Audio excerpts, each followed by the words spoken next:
This is a program that is designed for low-risk, non-violent offenders.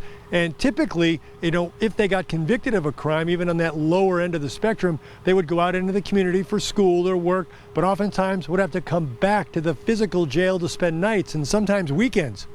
But COVID-19 making that a much more challenging and potentially dangerous situation.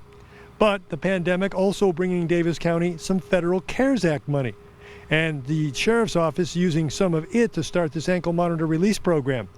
It began with 7 inmates back in mid-October. As of today, 47 have been admitted, 30 are currently active.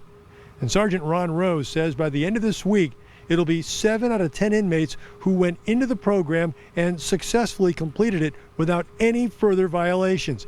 And those folks, at least for now, won't be coming back to jail. The work center, the way it was, I'm not sure that will ever come back. Will we house the inmates in here? There was a time we'd have 126 inmates in here coming and going all day long. With COVID and the pandemic, I don't think that will ever happen, especially with the program being as successful as it is. I think it's showing that there's alternatives to incarceration. Sergeant Rose says those who did wind up violating the terms and conditions of the release typically had substance abuse issues, and he says those can be really difficult to manage during holidays like Thanksgiving, Christmas, and New Year's.